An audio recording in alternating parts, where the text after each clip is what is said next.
Akkam jirtu nagaa keessanii bakka jirtan maratti nagaan waaqayyoo isiniif haa baay'atu. Anaa dhufuu baga nagaan deebitanii gara chaanaalii Hawwii Biyyaatti dhuftanii maatii koo warri taatanii warrootina waliin jirtanii yaada keessan warri naaf qooddanii laayik gochuudhaan sheer gochuudhaan warrootina jajjabeessitan hedduu galatoomaan isiniin jedha. Egaa namni haaraan yeroo jalqabaaf gara chaanaala kanaatti dhuftan yoo jiraattan immoo asumaan subscribe godhaa maatii kootti dabalamaa maatii naaf ta'an affeerraa kooti. Har'a egaa viidiyoo biraatiin deebi'ee dhufee jira. Tursiistuu kanan qopheeffadha. Isin immoo anuma waliin turaa akkamitti akkan qopheeffadhu na ordofaa. Amma dhuma viidiyoo kootti na waliin turaan affeerraa kooti. Akkamitti akkan qopheeffadhu egaa walumaan ilaalla. Egaa distii kanatti bishaan kuppaaya lamanitti naqadhe. Bishaan kanatti sukkaara walakkaa kuppaayaan itti dabaladhe sukkaaratti dabaleen jira. Walitti sochoofadha abiddarra kaa'ee siiraappiin qopheeffadha waan ta'eef ammallee naaf furdatutti nan sochoosa. Amma bishaanidha. Yeroo fudhata xiqqoo kanaaf sochoofachaan tura. Amma akka kanatti bifa kana qabateera. Akkan barbaadu naaf ta'eera. Amma kunooti qophaa'aadha jechuudha. Siiraappiin koo xumureera hojjedhe akka kanatti. Qodaa kana keessatti daakuun itti naqadha. Daakuu kuppaaya tokkoon gaditti naqadhe. Kun daakuu boqqollooti. Fallaana shorbaa 3 gargaarame. Paawudariin itti dabaladhe fallaana shaayii tokko ashaboo fallaana shaayii tokko arfaffaan itti dabaladhe. Amma daakuu kana waliin amma kadhaa warrootan itti naqe walitti boqqolloo sanas daakuu boqqolloo waliinis walitti akkanatti waliin makadheeni. Bishaan mililitira 170 gargaarame. Amma kan akka kanatti walitti rukkutadha. Kanatti ergan qallifadhe bishaan ani gargaarame kun ga'aadha. Waan biraatti dabaluu kanumaan akkanatti qopheeffadheera. Amma kanatti bifa isaa akka inni naa bareechuufi food coloriin itti dabaladhe oreenjii isaa xiqqoon keessa buuse bifa bareedaa akka inni qabatuufi akka kanatti qophaa'eera. Amma qodaa kanatti naqadha. Qodaa kana keessatti naqadheen ittiin qopheeffadha. Kanatti gad naqadheera. Amma distii abiddarra kaa'adhee zayitiin koo akka kanatti ho'ee jira. Akkanatti qodaa kana keessatti zayita kana keessatti bisheeffadha. Kina waadaa jechuudha.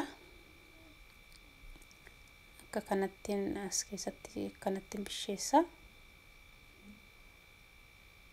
Akka jabaatu qaba xiqqoo ishee.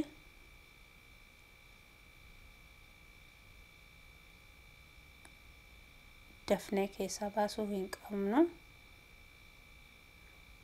Amalli dafee bishaachuu qaba garuu akkan lallaafa yoo dafnee keessaa fuune akkan jabaatu gochuu qabna. Booddee siiraappii keessa cuubna waan ta'eef akka kanatti kunootemma akka kana ta'ee jira. Baay'ee bareedee jira. Kana fakkaatee jira. Egaa ammarraa baasaa ga'aa ta'ee jira irraa ba'uufi akkanatti amma keessaan baafadha. Ammallee dabaleen itti as keessatti itti dibadha. Yookiin asuma keessatti qopheeffadha jechuudha zayita kana keessatti.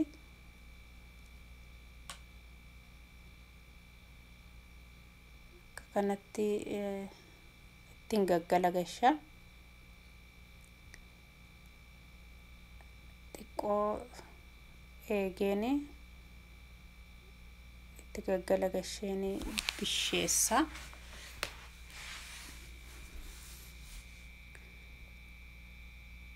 dhufee bishaata baay'ee yeroo namarraan fudhatu salphaadha. Akkanatti ammallee kunillee bishaateera. Irraan baafadhaa akka kanatti hojjetadhee hunda isaa xumuradha. Kana fakkaata. Akka kanatti kunoo hojjedhee qopheessee xumureera. Tursiiftuun zayita keessatti bisheeffachaa ture yookiin waadee qopheessee kana fakkaata. Hedduullee namatti tola, baay'ee bareeda. Egaa kana akka kanatti akkuma kanatti qopheeffannee nyaachuun hin danda'ama. Garuu maal gochuutu nurra jira? Akka kanatti illee baay'ee namatti tola. Garuu karaa biraatiin yeroo bukoosaa qopheeffannu bukoosaa keessatti sukkaara xiqqoo isheetti daballee akkuma kanatti siiraappiituun gargaaramiin fayyadamuu dandeenya. Yookaan immoo dammaanis fayyadamuu dandeenya. Waan nutti toluun gargaaramuu dandeenya. Ani kana kaniin keessa cuubuu siiraappii keessa cuubee qopheeffachuun barbaade. Egaa wanti mi'aan illee fayyaa keenyaaf badaa hin barbaachisu. Ijoolleen immoo hin barbaadu waan ta'eef si'a tokko tokko akkasittis qopheessinee kennuufiin hin danda'ama. Hedduu jaallatu ijoolleen, nyaata ijoolleen jaallatanidha.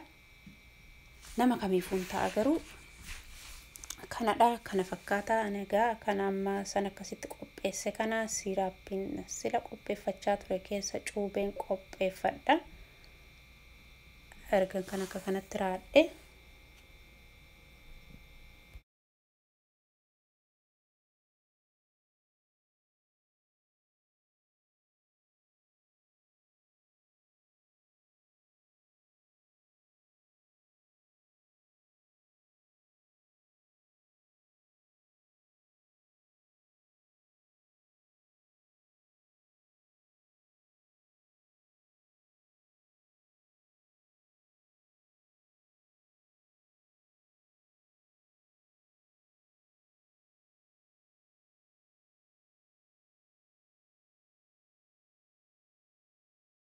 egaa amma siiraappiin sila qopheeffadhee kunoo akka kanatti qabbanaa'es akka kana ta'eera.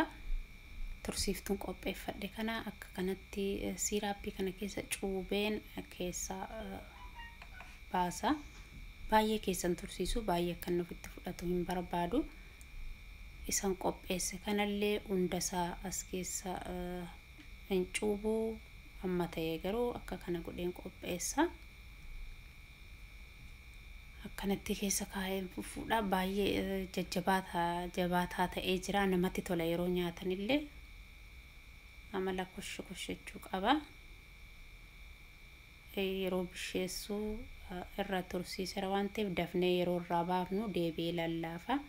Xiqqoo yoo irra akka tursiisuu goone garuu giddu galeessumatti amma nu jalaa gubatu utuu hin ta'in ilaallanneetumarraa baafanna. Akka kanatti namatti tola. Akka kanatti keessa cuubee qopheeffadheera kana. Kana fakkaata. Egaa kunee akka kanatti soorachuun hin danda'ama. Tursiistuun qopheeffadhee kana fakkaata. Baay'ee bareeda. Ijatti illee baay'ee namatti tola. Wanti ija namaatti tolu immoo yoo nyaatanis akkasuma namatti tola. Ijatu nyaata dhuniire jalqaba ijatti ilaala waan ta'eef kanaaf kana fakkaataa tursiistuun qopheeffadhe. Egaa viidiyoon koo irraa kana fakkaata ture. Yoo isinitti tolee jiraate immoo like, share, subscribe gochuu hin dagatina. Viidiyoo biraatiin amma walitti deebinutti nagaa keessanaaf tura. Biyya nagaa jiraadha. Torban kun torban nagaa isiniif haa ta'u. Bye.